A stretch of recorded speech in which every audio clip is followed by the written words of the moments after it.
बहुत से हमारे इलेक्ट्रिशियन भाई ये सिंगल वायर डालकर बहुत बड़ी गलती करते हैं इन्वर्टर के पीछे। आखिर हमें ये डालने से पहले क्या करना चाहिए, किन बातों का ध्यान रखना चाहिए, एमसीबी बॉक्स के अंदर ऐसा क्या है जिसको चेक करना चाहिए, और पिन को सॉकेट में डाल करके ऑन कर देते हैं और पीछे आउटपुट हम लोड ले लेते हैं। उस दौरान हम जब उस स्विच बोर्ड को सप्लाई देते हैं तो हम वहाँ पे क्या गलती कर बैठते हैं जिससे इन्वर्टर फॉल्ट हो सकता है। तो हम सिखाएंगे इन्वर्टर फिटिंग का फुल 100% प्रोसेस, क्या चीज़ पहले क्या चीज़ बाद में करनी चाहिए।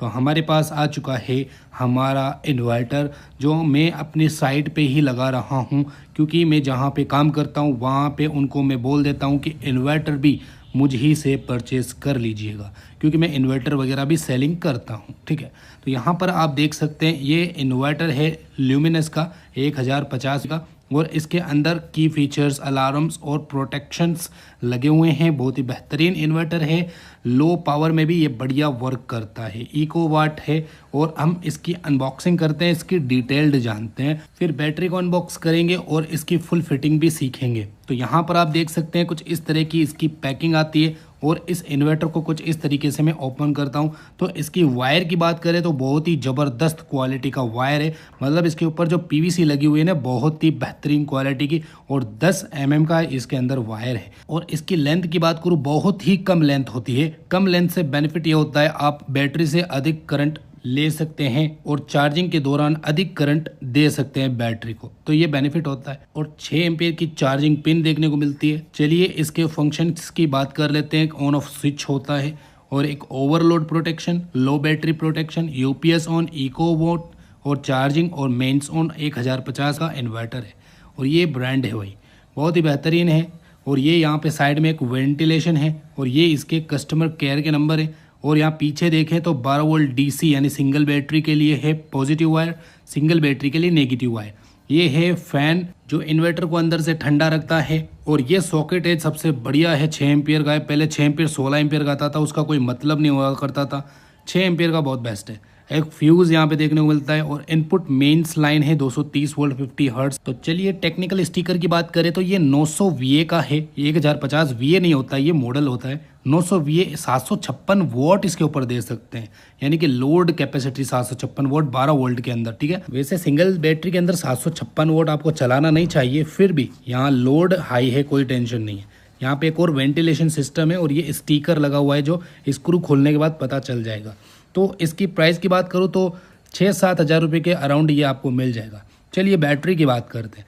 बैटरी है हमारी 54 मंथ वारंटी के साथ में, टोल ट्यूबुलर बैटरी है, फॉर होम यूपीएस कंफर्टेबल है, और 6 आपको इंडिकेटर्स मिलेंगे, water level, ultra low maintenance, और 200 TT 54 यानी कि 200 एम्पियर हो गए, 54 मंथ हो गया। ये इसका मॉडल नंबर हो गया, TT मतलब टोल ट्यूबुलर। ठीक है, तो ये इसके मॉडल नंबर कुछ बैटरी के काउंट के हिसाब से ही लिखा जाता है। ठीक है ना, तो अब इसको अनबॉक्सिंग करते हैं, अंदर देखते हैं इसके अंदर क्या है। तो हमें 6 यहाँ पे कैप्स मिलते हैं, जो वाटर लेवल इंडिकेटर जिसे हम बोलते हैं। इससे हमें पानी का लेवल पता चलता है कि बैटरी में कितना एसिड यानी कितना पानी है। ठीक है, इसके साथ में 2 स्क्रू देखने को मिलते हैं, और एक पेट्रोलियम जेली देखने को मिलती है। चलिए अब बैटरी के अंदर आपको नेगेटिव के अंदर कैप्स और पॉजिटिव के अंदर 2 कैप्स नज़र आते हैं। ठीक है, कोई दिक्कत नहीं है, हर बैटरी के अंदर होता है। अब चलो इसे अनबॉक्सिंग कर दे, बहुत ही हैवी होती है, बहुत ही वज़न होता है इसके अंदर। तो अब आप देख सकते हैं, इसको मैं ओपन करता हूँ। 200 एम्पेयर की बैटरी है तो वज़न तो होगा ही।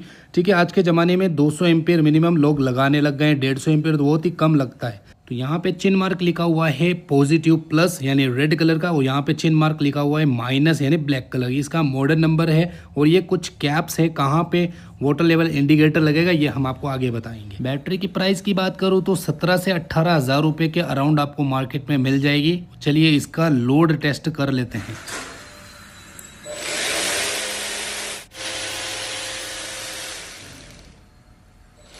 तो देख सकते हैं गाइस कितना क्विकली वर्क कर रहा है, और इतना लोड आराम से ये कैरी कर रहा है हमारा इन्वर्टर।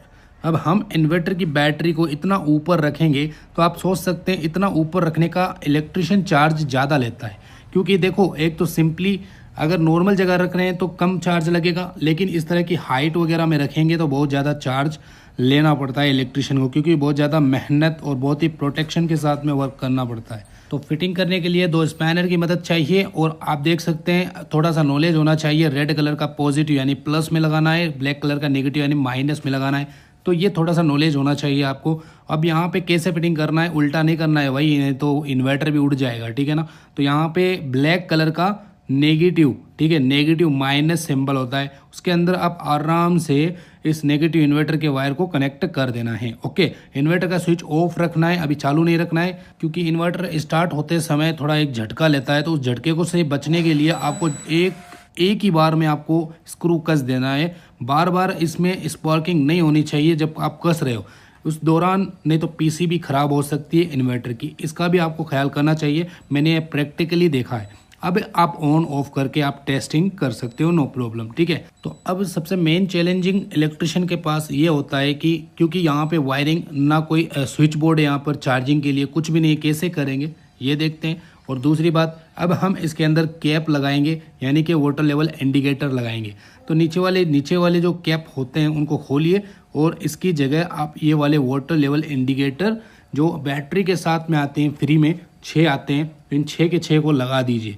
पहले एमरॉन बैटरी के अंदर ऐसा नहीं होता था, पहले एमरॉन बैटरी के अंदर सिंगल आता था, एक ही कैप आता था। इसकी वजह से बहुत सारे कस्टमर एक सिंगल के अंदर पानी डालते थे, वो सोचते थे कि सिंगल में पानी डालना है, तो वो बैटरी ख़राब हो जाती थी जल्दी। तो चलो अब चार्जिंग वाला पॉइंट और इन्वर्टर के पीछे जो हम सिंगल वायर एड ऑन करते हैं वो वाला वायर कहाँ से लेके आए, क्योंकि मैंने यहाँ पे नई फिटिंग की है। तो यहाँ पर अब मुझे इन्वर्टर का और चार्जिंग का दोनों ही लेके आना है वायर। तो आप देख सकते हैं इस घर में मैंने जो पूरी कंप्लीटली फिटिंग कर दी है। तो यहाँ पे मैंने इन्वर्टर का भी बेशक वायर छोड़ा है और सप्लाई का भी वायर छोड़ा है। ये देखो 2 इन्वर्टर के वायर हैं और यहाँ पे सब डबल हैं, और 2 सप्लाई के वायर हैं, जैसे कि 2.5 mm के एसी के भी हैं। ओके, और न्यूट्रल और फेज भी है, यानी कि अलग अलग मैं सप्लाई करता हूँ, और एक अर्थिंग के भी वायर हैं, ठीक है। और यहाँ ऊपर की तरफ देखें तो एक जंक्शन है, यहाँ पे एसी लगेगा, तो ये जंक्शन बिल्कुल गायब हो जाएगा यहाँ से। तो ठीक है, तो एसी के पीछे ये जंक्शन होने वाला है, तो कोई दिक्कत भी नहीं होगी। तो मैं क्या करूँगा, यहाँ से इस जंक्शन के थ्रू एक होल निकाल दूंगा और होल सीधा ही हमारे इन्वर्टर के पास में आ जाएगा। पार्टी के अनुसार ये इन्वर्टर रखा जा रहा है, क्योंकि दूसरी जगह रखने का सिस्टम था, तो पार्टी जहाँ बोलेगी वहीं रखी जाएगी इन्वर्टर, ठीक है। तो अब हम यहाँ पे सिस्टम सेटअप करेंगे। तो हमारे पास होल्डर के 2 वायर आए हुए हैं, एक न्यूट्रल और एक पॉइंट, ठीक है। तो इसी होल्डर के वायर को मैं इन्वर्टर से कनेक्ट कर दूंगा, ताकि मैं दोबारा वायर डालने की ज़रूरत ना पड़े। तो ये देख सकते हैं वाइट कलर के अंदर होल्डर का जो पॉइंट वायर है उसको मैं वाइट कलर के साथ कनेक्ट कर दूंगा, क्योंकि यहाँ पे कोडिंग जो है वाइट कलर की है और इसके अंदर टेस्टर भी ग्लो कर रहा है। सबसे इंपॉर्टेंट बात तो ये है कि इसके अंदर टेस्टर ग्लो क्यों कर रहा है, जबकि इन्वर्टर तो मैंने अभी लगाया है और ऐड ही नहीं किया है, फिर भी टेस्टर ग्लो कर रहा है। इसके बारे में मैं आपको डिटेल बताऊंगा। एक अर्थिंग का वायर है, तो अर्थिंग को हम ब्लू कलर का वायर जोड़ देंगे, यानी न्यूट्रल वाला अर्थिंग से कनेक्ट कर देंगे, ताकि अर्थिंग हमें इन्वर्टर तक पहुंच जाए, ठीक है। तो दोनों वायर इन्वर्टर और अर्थ इस पॉइंट के थ्रू पहुंच गए। अब चार्जिंग करने के लिए न्यूट्रल और फेज हमें रिटर्न दोबारा ले जाना पड़ेगा। मैं ज्वाइंट नहीं करता वायर को, अभी भी सुन लीजिए, ज्वाइंट करने से दिक्कत होती है, वायर जलने के चांस बढ़ते। तो देखो अर्थ आ गया, इन्वर्टर का आउटपुट आ गया, न्यूट्रल फेज आ गया, ये 4 वायर होते हैं कंपलसरी इन्वर्टर के अंदर डालने के लिए, ठीक है। तो अब मैंने जो यहाँ पे होल निकाला है, इसी होल के माध्यम से मैं इन्वर्टर के पास में पहुँचा दूंगा इस लाइन को। तो इन्वर्टर के पास में ये पूरी लाइन आ जाती है, फिर हम कंप्लीटली वर्क करेंगे अभी हम। ओके, तो ये देखो सारा वायर हमारा इन्वर्टर तक पहुँच जाता है। ये सब पार्टी के अनुसार ही होता है, पार्टी को पूछ के ही काम किया जाता है। पार्टी कहती है जहाँ पे हम सामान रखते हैं, कोई ज़रूरी नहीं है कि जहाँ पे सेटअप बनाया हुआ है वहीं पे ही रखें। हमारी इच्छा होती है, पार्टी की इच्छा होती है, जहाँ पे ही रख सकते हैं। तो इस तरह की वायरिंग आपको करनी चाहिए, ताकि आपको बाद में कोई शिकायत, बाद में कोई परेशानी ना हो, ठीक है ना। ये सब कुछ आपको ख्याल करना चाहिए। अब यहाँ पे जो हम इन्वर्टर को चार्जिंग करने के लिए यहाँ पे न्यूट्रल, फेज और अर्थ, ये 3 वायर हम इस स्विच बोर्ड के अंदर ऐड ऑन करेंगे। थोड़ा अर्थ वाला वायर काट देते हैं, लंबा हो गया था, तो अर्थ के अंदर मैंने येलो कलर का ही दिया है। ओके, तो अब अर्थ के लिए हम सॉकेट के अर्थ में डाल देंगे। ओके, और रेड कलर का वायर यानी फेज ये स्विच में डाल देंगे, और ब्लैक कलर का यानी न्यूट्रल हम न्यूट्रल में डाल देंगे। इसमें उल्टा फुल्टा नहीं चलेगा, वरना 440 वोल्ट भी आ सकते हैं इन्वर्टर का और घर का फेज मिल करके आपके अप्लाइंसेस को ख़राब कर सकते हैं। तो इन सब चीज़ों का ध्यान रखना चाहिए हमारे इलेक्ट्रिशियन भाइयों को, ठीक है। और हमारे पास एक वायर बचता है, ये आउटपुट है, तो इसको हम इन्वर्टर के आउटपुट में कनेक्ट करेंगे। हम यहाँ पे ये चार्जिंग वाली जो पिन है इसको हम इस सॉकेट के अंदर डाल देंगे और बटन को जो है ऑन कर देंगे। ऑन करने से क्या होगा, हमारी चार्जिंग ऑन हो जाएगी।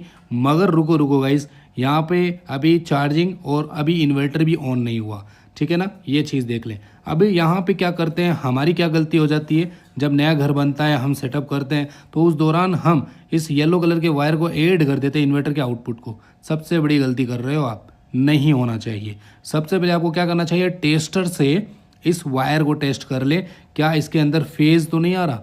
कहीं घर के अंदर या किसी स्विच बोर्ड के अंदर हमने गलती से पॉइंट समझ के हम स्विच में या फिर फेज के अंदर कनेक्ट तो नहीं कर दिए। तो देखो यहाँ पे हमने फेज में कनेक्ट कर रखा था, इसलिए मैं आपको ये चीज़ बताने की कोशिश करूँगा। देखो यहाँ पे फेज आ रहा है, तो मैंने ये जानबूझ के किया था, लेकिन ये गलती से भी हो सकता है। तो सभी स्विच बोर्ड खोलने की आवश्यकता हो सकती है, लेकिन मैंने यहाँ पे इन्वर्टर को डायरेक्ट चलाने के लिए मैंने एमसीबी बॉक्स के अंदर इसको डायरेक्टली फेज दे दिया था, ताकि घर का जो लोड, पंखे और लाइटें हैं वो इमरजेंसी में चलते रहें।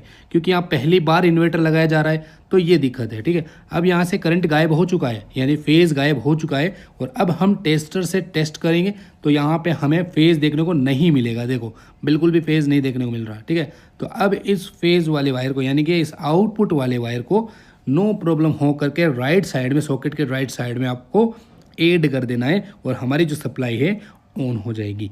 लेकिन गाइस, इस इन्वर्टर को अभी ऑन बिल्कुल भी नहीं करना है, यानी कि इस इन्वर्टर का स्विच जो है उसको ऑन नहीं करना है। क्यों नहीं करना है, क्योंकि हमने इस इन्वर्टर को न्यूट्रल फेज की सप्लाई दी ही नहीं, चार्जिंग की सप्लाई नहीं दी। तो यहाँ पे भी चार्जिंग की सप्लाई देने से पहले आपको या तो इन्वर्टर के पिन बाहर निकाल दें, या फिर देते समय आपको फेज वाला वायर गलती से भी मत डालना। फेज वाला वायर डालने से इन्वर्टर में प्रॉब्लम आ सकती है। सबसे पहले आपको सप्लाई का न्यूट्रल कनेक्ट करना है कुछ इस तरीके से। जब आप न्यूट्रल कनेक्ट कर देते हो तो बेहिचक होके आप फेज वाला वायर भी स्विच में ऐड कर सकते हैं, स्विच बोर्ड में, ओके, और फेज वाली साइड में, ठीक है। तो अब हम फेज वाला वायर ऐड कर सकते हैं न्यूट्रल के बाद में, कोई प्रॉब्लम नहीं है। अब यहाँ पे आप आराम से इन्वर्टर को ऑन कर सकते हैं, टेस्ट कर सकते हैं, ठीक है। तो यहाँ पे कुछ इस तरीके से आपको ख्याल करना चाहिए। मेरा ये वीडियो बनाने का मकसद यही था कि हम इन्वर्टर लगाते समय क्या क्या गलती कर देते हैं, कौन सी वायर कब जोड़नी है, क्या कैसे जोड़ना है, ये सारी टेक्निकल चीज़ें होती है जिसको हमें देखना पड़ता है। फिर आप जाके इन्वर्टर को ऑन कीजिए, ठीक है। तो अब देख सकते हैं यहाँ पे चार्जिंग ऑन हो गई, हमारी इको मोड चालू हो गया, और ये स्विच भी ऑन ऑफ वर्क कर रहा है। चलो अब हमारे पास ये वाली लाइट और ये वाली और ये पंखा, तो ये इन्वर्टर से है, ठीक है। बाहर देखें तो हॉल के अंदर भी 2 लाइटें इन्वर्टर से हैं और एक पंखा इन्वर्टर से। चलिए अब टेस्ट करते हैं भाई, हमारी एमसीबी बॉक्स के अंदर से 3 फेज की लाइन जो है हम बंद करके टेस्ट करने वाले हैं कि क्या हमारा इन्वर्टर प्रॉपरली वर्क कर रहा है। तो चलो आइसोलेटर को हम बंद करते हैं। बंद करते ही ये देख सकते हैं हमारा इन्वर्टर बड़ी ही आराम से वर्क कर रहा है। देख सकते हैं 2 इन्वर्टर की ये दोनों लाइटें आराम से चल रही है, और यहाँ पे आप देख सकते हैं दोनों कमरे की भी दोनों लाइटें आराम से चल रही, पंखे होते पंखे भी चलते हैं, ठीक है। चलो अब हम इस स्विच से आपको बंद करके दिखाते हैं। देखो इसको बंद कर दिया, लाइट्स भी बंद हो गई, चालू करते ही चालू हो गई लाइट्स। तो इस तरीके से आप इलेक्ट्रिक का काम कर सकते हैं। और इसे फिटिंग करने का जो आप चार्ज लेते हैं ना, इस तरीके की अगर मैंने जिस तरह फिटिंग किया है, इस फिटिंग का आप आराम से 800 से लेके 1000 रुपये इन्वर्टर फिटिंग का ले सकते हैं with single battery. Double battery की बात नहीं कर रहा, सिंगल बैटरी में 800 से 1000 रुपये आराम से आप चार्ज कर सकते हैं इस टाइप की फिटिंग का, ओके। तो देखो हमारा इन्वर्टर बिल्कुल परफेक्ट तरीके से चार्जिंग भी करने लग गया। चैनल को सब्सक्राइब करें, हमसे इसी तरह से जुड़े रहें और नेक्स्ट वीडियो बनाएंगे।